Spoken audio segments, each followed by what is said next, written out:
Smart et réglo, c'est tout de suite, on va s'intéresser à la propriété industrielle, au brevet, à toute cette question de marques qui sont souvent des sujets complexes. Et on en parle avec Clarisse Thomé-Duhart, vous êtes experte en droit des affaires chez SVP Information Décisionnelle. Vous me le disiez en préparant l'émission, c'est intéressant parce que vous êtes avocate. Souvent, quand on est un créateur, je ne parle pas des artistes, on les met de côté, mais même un créateur d'entreprise qui a une idée, il ne pense pas à tout ça. C'est un sujet éminemment sensible quand on démarre rien que le nom de sa boîte.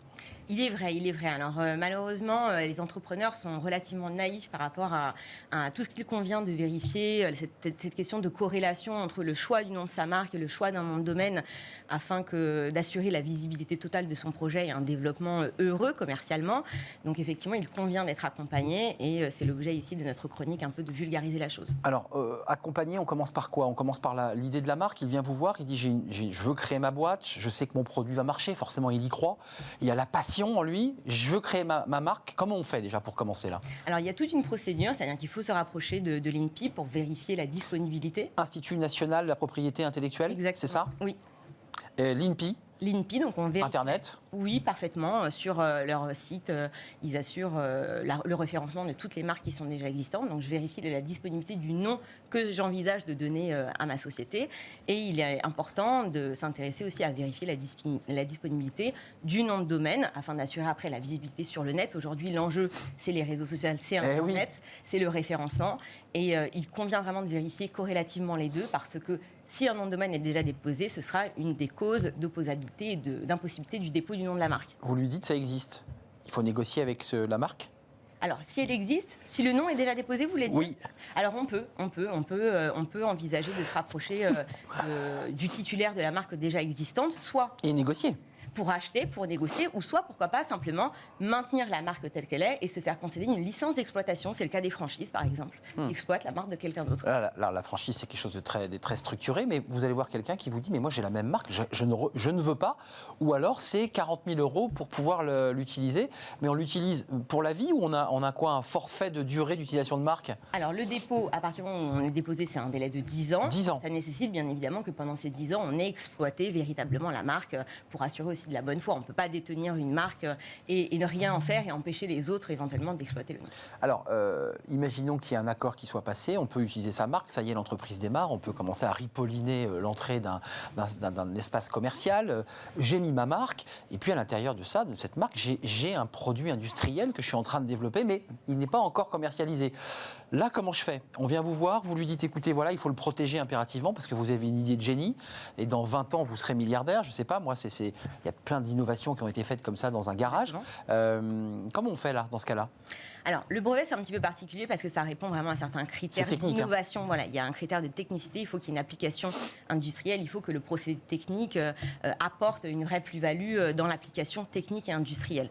Donc, on va vérifier bien évidemment les critères avec lui et on va le conseiller effectivement sur la question de la protection dans le cadre de l'entreprise, c'est-à-dire comment assurer un petit peu le secret aussi de toute cette innovation et de tous les procédés techniques. Oui, parfois il y a des formules chimiques, il y a des formules mathématiques, il y a des algorithmes. Voilà, donc pour développer en général, on ne peut pas le faire seul, c'est assez rare qu'on soit sollicité par un petit chimiste dans son coin qui développe sa formule, ça nécessite d'avoir des collaborateurs, des partenaires. Minimum d'équipe, Voilà, et puis une logistique aussi, tout ce qui relève de la sous-traitance, des gens qui éventuellement développement aussi pour vous certains aspects. Tout ça est intégré dans le document qui va être envoyé. J'imagine qu'on envoie un document pour déposer son brevet. Enfin, Alors, auprès de l'INPI, on va enregistrer justement tout ce qui relève des procédés techniques. Après, nous, on va conseiller d'encadrer par des contrats, que ce soit des contrats impact d'associés avec les partenaires commerciaux, les associés, ou par exemple des clauses de non-concurrence avec les partenaires commerciaux. Mais pour être concret, ça nous protège de quoi? Parce que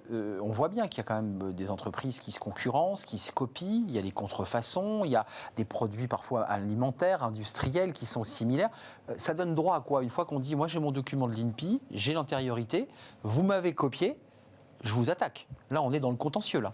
Alors, on peut privilégier dans un premier temps la voie amiable, c'est-à-dire se rapprocher, de dire, je constate Discutons. qu'il y a une copie, donc le titre même, le fait de détenir la propriété d'une marque ou d'un brevet vous permet de vous rapprocher de la personne et de lui dire je suis détenteur de la propriété du titre, donc arrêtez, tout simplement arrêtez. Et vous me devez tant peut-être, non? Oui, on peut oui, il y a un préjudice quand même. Oui, on peut envisager et bien évidemment de demander réparation. Mais alors ça se passe comment? C'est-à-dire, c'est la perte du chiffre d'affaires, c'est la perte d'exploitation, le gain manqué. Logique. Quelqu'un qui vous concurrence. Mais celui d'en face vous dit bon, écoutez, non, j'ai pas envie de négocier avec vous. Moi, je suis dans mon plein droit. J'ai créé Comment on va jusqu'où là, judiciairement? Tout simplement la voie judiciaire. Il y a des sanctions spécifiques à la contrefaçon et puis il y a aussi droit commercial. C'est le droit commercial, ça. C'est quoi? Ça rentre dans quelle catégorie Oui, si c'est deux sociétés commerciales, on va être devant les juridictions commerciales. Donc on va agir sur le terrain de la contrefaçon et on va agir aussi sur l'action de la concurrence déloyale. Il y a bien évidemment des textes spécifiques en la matière. Vous donnez des conseils, on l'a bien compris, parce que vous êtes en train de nous l'expliquer, sur la manière dont on doit procéder. Il y a vraiment une méthodologie, une procédure. Juste d'un mot, parce que ça m'a vraiment intéressé, je ne connaissais pas. L'enveloppe Solo, alors SOLEAU, et non pas Solo, SOLO. Solo, c'est quoi l'enveloppe Solo? C'est un document, visiblement, qu'il faut préparer, c'est méticuleux, c'est très complexe. Alors, c'est pas très très complexe, mais ça nécessite effectivement d'être accompagné, pour le moins. C'est préférable, Bah oui. mais quoi qu'il en soit, on peut toujours tenter l'aventure seul. Après, il y a toujours la question du résultat, de l'efficacité en l'occurrence. C'est tout simplement une disposition, des modalités qu'offre l'INPI. On vous donne 2 enveloppes, donc vous allez insérer dans ces 2 enveloppes les documents qui vont retracer le caractère innovant et toutes les caractéristiques techniques de votre innovation. Et les 2 enveloppes vont être remises à l'INPI et l'INPI va vous en renvoyer une qu'il ne faudra surtout jamais ouvrir. Jamais les cacheter, et si un jour vous avez un conflit avec quelqu'un d'autre sur la question de l'antériorité qui a créé cette innovation en l'INPI, et moi je l'ai. Voilà, et je l'ouvre en disant regardez, telle date, tel jour.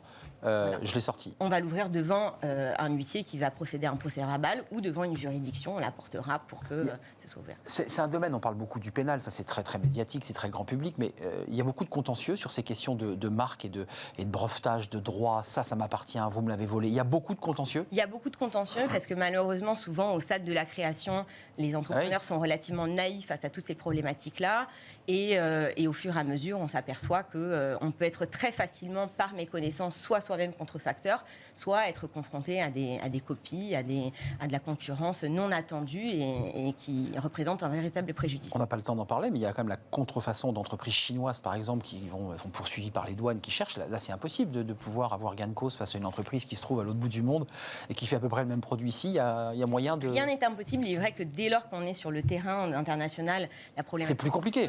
Mais c'est des réglementations qui sont complètement différenciées les unes des autres.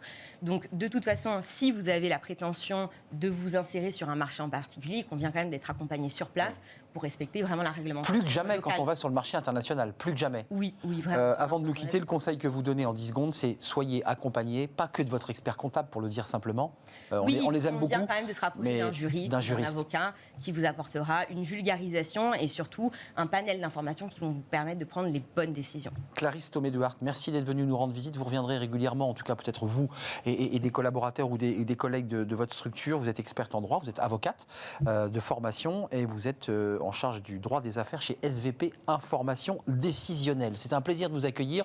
La suite, vous allez voir, ça ne va pas vous dépayser, encore que c'est l'homme le plus puissant, l'homme le plus riche de la planète, encore qu'il est passé au 2e rang, je crois, de la richesse, c'est Jeff Bezos. Oui, c'est le patron d'Amazon, il a révolutionné, évidemment, les ventes en ligne.